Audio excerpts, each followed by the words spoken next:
Life threw me a curveball when my mom sacrificed everything to raise me after my dad's death. But now her illness has forced me into an impossible choice. My wife just handed me an ultimatum, her or my mom. And as if that wasn't enough, I discovered she's been hiding a secret that changes everything. She's pregnant. My parents were both orphans, and my dad passed away 2 weeks before I was born. My mom didn't have much support, so it was just the two of us growing up.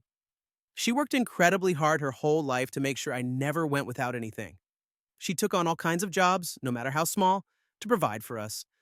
She even went without food sometimes so I could eat. And while I had nice clothes, she barely had any for herself. She made so many sacrifices, always with a smile on her face. To me, she was like an angel in human form. The only time she ever got mad at me was when I was 16. I saw how sick and tired she was from working so much, and I wanted to help by getting a job. But she got upset and told me it wasn't my responsibility to take care of her. Her job was to take care of me. She wanted me to focus on my studies and get into a good university. It's the only way I can protect you when I'm not around anymore, she said. Even in college, she didn't want me to work. She wanted me to concentrate on my education, but she encouraged me to volunteer so I could learn practical skills and grow as a person. That's actually how I met my wife. We were both volunteering. My wife is a kind person, but she wasn't close to her own family. From the moment she met my mom, she adored her. Sometimes I even joked that she loved my mom more than she loved me, and we'd laugh about it. I think she was searching for the mother-daughter bond she never had with her own mom. After I finished school, I got a job, and my wife and I moved in together. At first, she wasn't too happy about me calling my mom every day, even though the calls were only 10 to 15 minutes long. Over time, she stopped mentioning it. A couple of years later, I bought a house for my mom. We'd always lived in rented apartments, and after everything she'd done for me, it felt like the least I could do. It was non-negotiable for me. But that's when things got complicated with my wife, who was my girlfriend at the time. She wanted me to prioritize us instead. I explained that buying my mom a house had been my dream since I was a kid, and I had to do it. She ended up complaining to my mom about it, which really upset me. My mom didn't even know I'd bought the house. It was supposed to be a birthday surprise. When she found out, she felt uncomfortable because of what my wife had said and told me it wasn't necessary, that we could use the house for ourselves when we got married. I was really angry. I told my mom the house was hers and she could do whatever she wanted with it. It was finally time for her to put herself first. Our relationship managed to get through that rough patch and we eventually got married. We bought our own house and life was good. Until 2 months ago when my mom got sick. I wanted her to come live with us so I could take care of her. But my wife wasn't on board with that idea, so I decided to rent an apartment next to our house using my own money. That way, I could be close to my mom and take care of her without causing too much disruption. But even that solution didn't sit well with my wife.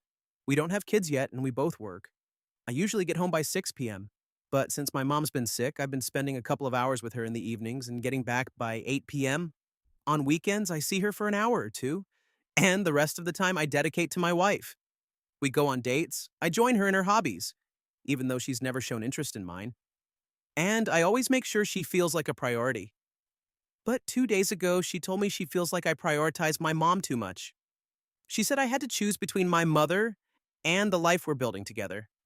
Honestly, I've never made her feel neglected. We both work, but I'm the one who cooks, and I've hired someone to handle the housework. I make her favorite dishes, even though she doesn't even know what I like to eat because I never complain. I run her baths, give her massages, buy her flowers, and write her little poems that I hide around the house for her to find. We go on a trip together every month. I earn more than she does, and I've told her to keep her money for herself. I cover all the bills, including hers. I always listen to her and take her opinions into account. I consider myself easygoing because I'm willing to adjust to make her happy. But I've started to realize that she's trying to control me, and the only area where I won't budge is my relationship with my mom. So I've decided to have a serious talk with her and set some clear boundaries. If she can't accept that, then we'll have to go our separate ways. I'm not willing to give up on my mom, especially after everything she's done for me. Update 1. Hey everyone, I've been getting a lot of messages asking for an update, so here it is. I wanted to share this sooner, but I just didn't have the time to sit down and write it properly. First off, thank you so much for all the comments and DMs on my last post. I tried to reply to as many as I could. But I couldn't get to everyone. Still, I read every single one, and I really appreciate your support. Before I talked to my wife, I took some time to think things through. I realized that I can't let anyone, no matter who they are, control my relationship with my mom or how much time I spend with her. So I decided to respond to her ultimatum. But before I did, I wanted to make sure there wasn't something deeper going on. I asked her if there was another reason behind her ultimatum, and she just said, no. I also asked if there was anything else she wanted to tell me but hadn't, and she said no again. She just told me to get to the point, so I did. I told her I wanted a divorce. She was completely stunned. She didn't say a word, just stared at me in silence. I took the chance to explain everything that was on my mind. I told her that our values are too different and that I'm going through the hardest time of my life right now. My mom is sick and we've been doing all kinds of tests, but we still don't know what's wrong with her. It's even harder because we don't know her family's medical history. She was an orphan. The whole situation has been really stressful, and the thought of losing her and being completely alone in the world scares me. I needed my wife's support more than ever, but instead she was telling me to spend less time with my mom. That's when I knew it was time to end things. She still didn't say anything, so I told her I was going to stay at a hotel for now and that we'd figure out the details of separating later. I packed some of my things and left. The next day, I went to see my mom, and she could tell something was off, but I didn't want to tell her about the separation, especially not while she's so sick. I didn't want to add to her stress. I've never talked to her about my marriage problems anyway, so she has no idea about any of this. Honestly, she loves my wife so much. My wife even acts like she's her own mom. So I couldn't bring myself to tell her what was really going on. So my mom mentioned that my wife hadn't come by to see her that day. This was surprising, because my wife, who had been asking me to spend less time with my mom, had actually been visiting her every single day. I never asked her to do that, she did it on her own. She even calls my mom Mom. When my wife gets sick, she used to go to my mom to take care of her, which sometimes hurt me, because it felt like she didn't trust me to care for her. But she'd say it wasn't the same, that a mother's care is different.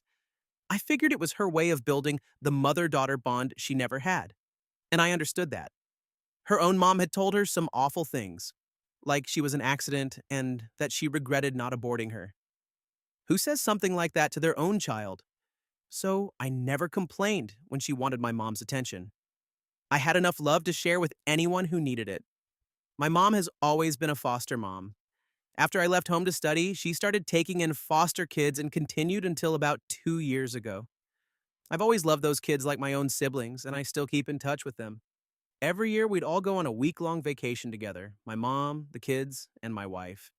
I usually take 2 months off work, and I'd spend 6 weeks of that with my wife. But those 2 weeks I spent with my mom and the kids, apparently that was too much for my wife. Anyway, I'm getting off track. When my mom told me my wife hadn't visited her that day, I got worried and went back home. I found my wife in the bathroom, her eyes red and puffy like she'd been crying for hours. Seeing her like that broke my heart. I helped her out, but she completely broke down in front of me, something she'd never done before. She cried and cried, calming down for a bit, then crying all over again.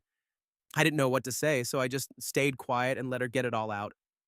It was one of the hardest things I've ever seen. She eventually admitted that she never really wanted me to be less involved in my mom's life. She was always jealous of the bond I had with my mom and the attention my mom gave to my siblings. She knew it wasn't logical, but she couldn't stop wanting to be the most important person in my mom's heart. For her, it was like a competition. So when I wanted to step up and take care of my mom, she didn't want me to be the one doing it. Honestly, I was furious, though I didn't say anything. I even wondered if she was a psychopath or something. I mean, we're talking about someone who's seriously sick, and all she could think about was her stupid competition. Even if it meant messing up my relationship with my mom and pushing me to the point where I wanted to divorce her. She told me she was jealous of me, and that she wished she could be in my place. She even said she'd rather be my mom's child than my wife, even though she claimed I was the love of her life and the only man she'd ever been with. She also said that no matter what happens, I always stay calm and detached, like I don't need anyone. She said I give everything to others but don't let anyone get close to me, and she admitted she never managed to break through that wall, only my mom could. At the time, I didn't know how to respond. I was so caught up in the idea of her competing with me that I didn't fully understand what she was saying. But I listened to her until she finished. I put her to bed and waited until she fell asleep. Then I went to sleep in another room. The next morning, she acted like nothing had happened. She was her usual self and said, "I don't need pity." I told her it wasn't pity. It was love because she was still my wife. She went to work, and so did I, but I decided to stay at a hotel for a while. During that time, I kept thinking about what I could have done to make her feel or act that way.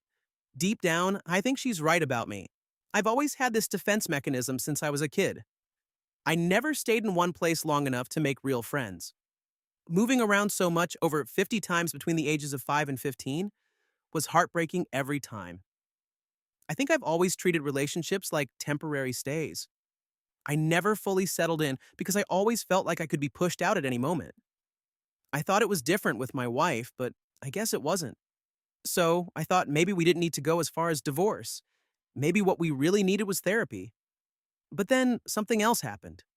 A little over a week after our big talk, I got a call from the hospital. My wife had been admitted because she wasn't feeling well. I went to see her, but she refused to let me in. The look in her eyes, I've never seen so much hate in someone's gaze before. I reached out to her best friend so she'd have her support system since she didn't want me there. I also told my mom about it. That's when my mom dropped a bombshell. She asked me what I'd done to my wife to land her in the hospital and told me I shouldn't stress out a pregnant woman. I was stunned. What? I said. My mom explained that my wife had told her about the pregnancy but asked her to keep it a secret because she wanted to tell me herself when she was ready. I didn't know how to process what was happening. I felt a mix of emotions: anger that my mom was the one to tell me, happiness at the thought of becoming a dad for the first time, and total confusion about the whole situation. I went back to my wife and told her I knew about the pregnancy, but she just glared at me and said she'd lost the baby and that it was my fault. In that moment, I was hit with everything at once: the news that my wife was pregnant but hadn't told me, the joy of becoming a dad, the heartbreak of losing the baby, and the shock of being blamed for something I didn't even know about. She told me to leave, so I did. I've always wanted kids early in life, but my wife wanted to focus on her career first. I understood and respected that, even though I'd been trying to convince her for years to start a family. Now she got pregnant, didn't tell me, confided in my mom instead, and then accused me of causing her miscarriage. She later said she didn't tell me because she wanted to see if I could handle all the responsibilities I take on and still be a good father. I don't understand her at all, and honestly, since then, I felt a deep anger toward her. I can't even look at her without feeling furious, but I don't want to lash out and hurt her with my words. I've been taking care of her at home, but we're not talking to each other. I know I can't stay with her. It's just not possible. I've started seeing a psychologist, and he told me to be patient, not to make permanent decisions based on temporary emotions, and to take time to see if there's anything worth salvaging. That's where I am right now. I don't know if I'll share another update. I took some time off to be there for my wife and my mom, but I'm feeling really depressed and just want to escape from all of this. Thank you, though, for your perspectives, support, and even your criticisms on my first post. It means a lot. Update 2. Hey everyone, it's been a while since I last posted.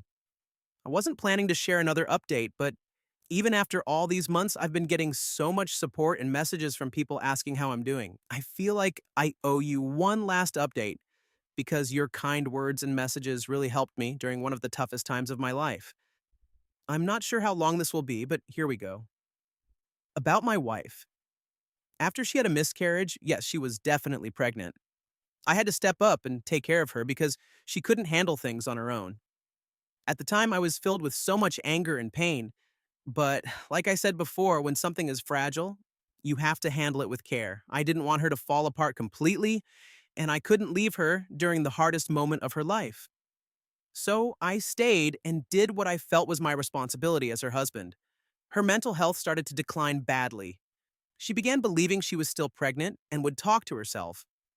One night, she got really confused, thinking I was her father and that I was going to hurt her. It got so bad that I had to call an ambulance. After she was checked out, a psychiatrist recommended she be hospitalized. I agreed, and she stayed there for 6 weeks. She was diagnosed with borderline personality disorder, and the doctors also think she might have a delusional disorder. They even suspect she was severely abused as a child, but they couldn't share much more than that with me. While she was in the hospital, she didn't want to see anyone, not even her family. She suggested we communicate through letters. Every time I visited, I'd take her letter and bring her one the next day. It's strange, but in those 2 months, I feel like I got to know her better than I had in the 10 years we'd been together. It reminded me of the amazing person she used to be, despite her flaws. She was the kind of person who would travel to help build schools or dig wells for people in need. She didn't just donate money, she rolled up her sleeves and got involved. She'd go out of her way to help a stranger catch their train, even if it meant missing hers. She was like a treasure chest full of kindness and generosity. Even though we had money, we loved taking public transport, just to remember the days when we were broke and happy just being together. We'd travel with no money and challenge each other to see how far we could go. Those were the best times of our lives. We were so close and so in love. We really believed nothing could ever come between us. A lot has changed since then. Through the letters we exchanged, we tried to make sense of everything. We talked about a lot. I won't go into all the details, but we both took responsibility for our mistakes. She fully acknowledged the consequences of her actions and apologized for how she treated me. She knows that the only realistic outcome for us right now is divorce. She understands she needs to focus on healing and working on herself. She told me she has a long road ahead, and it wouldn't be fair to me to stay together while she's going through that. She even said that, given her condition, she knew I wouldn't bring up divorce, so she had to be the one to do it. She realizes some battles are hers to fight alone, and if she doesn't face them, she'll never become the best version of herself. She doesn't know how long it will take, but if she gets there and I haven't moved on, she'd be happy to start over with me. I've always believed in fixing broken things instead of throwing them away. But people aren't like objects. You can't fix someone unless they want to fix themselves. And honestly, I don't have the strength to fix anyone else because I'm using all my energy just to work on myself. If my wife hadn't made the decision she did, I probably would have asked for a divorce myself. But ironically, because she made that choice, it gave me a glimmer of hope for us. So I suggested we separate instead of divorcing right away. I proposed we take a year apart, and if after that we'd still feel divorce is the best option, we'll go through with it. But if we believe we can have a healthy relationship, we'll take the time to reconnect, communicate, and try again in a better way. She agreed and said that's what she had hoped for when she left the hospital. She didn't want us to meet in person because she was afraid she wouldn't have the strength to stick to her decision if she saw me. And for me, I was still holding on to a lot of the hurt and anger from everything that happened before her hospitalization. So, in the end, this separation felt like the best choice for both of us. We decided to keep writing letters to each other, and I'm okay with that for now. She got to see my mom and shared what my mom told her, that no matter what mistakes she's made, she'll always see her as a mother figure, and she doesn't need to fight for her love because it's already there. That will never change. She asked if I was okay with her staying in touch with my mom, and I said it's their choice. She doesn't need my permission. But she probably won't see my mom much because I've moved her to another country, Europe, to get treatment at one of the best hospitals in the world. As for me, I've been in Germany for almost a month now. We're originally from France, and I'm learning to hand off some of my work to others. It's something I decided to work on during therapy. I really needed therapy, and it was you all who pushed me to go, so I'll always be thankful for that. The sessions were really intense and draining at first. I'd feel so exhausted afterward that I couldn't do much. But it's getting easier with time. Right now, I'm working remotely and going back to France once a week to handle work stuff and continue my therapy sessions because I don't want to switch therapists. I've also been able to focus more on myself, which has been good. One of my foster brothers decided to come with us to Germany since he can work remotely too, and he's been a huge help. Overall, I'm doing better and better. Talking about my mom is probably the hardest thing for me, and honestly, I don't really want to get into it. But I also think it's good practice to talk about it here so I can handle it better in real life. A few years ago, we were constantly moving from one apartment or hotel to another. It was one of the toughest times in our lives. The government always found us a place to stay because we were a single mom and child. But it was never stable. We had to keep moving. Still, it was better than sleeping on the streets. My mom has always been a beautiful woman, and sometimes men would offer her things, like an apartment, right in front of me. I don't know everything she went through with my dad, but she's never wanted to be with anyone else. She says death doesn't end a loving relationship. There was an organization that helped us find places to stay at night. One time, the person in charge of finding us a place offered to let us stay at his apartment while they looked for something better, because the hotel we were in was really dirty. My mom didn't want to go, but I convinced her because I just wanted to sleep in a warm, comfortable bed. After dinner at his place, though, he started hitting on my mom and she shut him down right away. He told us we could either go along with it or leave. So we left. We went back to the hotel, but our room was already taken. There was nothing we could do that night, so we ended up sleeping outside. Trigger warning: sexual assault. At one point while we were sleeping, a group of men woke us up and tried to assault my mom. They hit me so hard that I was too scared to even try to help her. Thankfully, some other men, who I think were coming back from a party, heard the screams and stepped in to help us. The attackers ran away. I used to joke that my mom was like our pet, and over time I started to believe it. But the truth is, my mom was assaulted right in front of me, and I couldn't do anything to stop it. If we had held each other and cried together that day, maybe things would have turned out differently. But instead, she got up, took my arm, and told me we needed to find a safer place. That was it. We never talked about what happened again. We just kept going, pretending like nothing had happened. Over time, things got better. My mom worked incredibly hard to make sure I could succeed. She put every penny she ever earned into my project, and today, the company I built exists because of her. I don't know how she survived everything she went through. Ever since I came to terms with what happened to her, I've wanted to talk to her about it, but it's not about me, it's about her. She's the one who lived through the worst of it. I'd love to bring it up, but I don't know if it would help after all these years. That's all I have to say. For now, her health is improving and the future looks brighter than it did a few months ago. This will be my last post.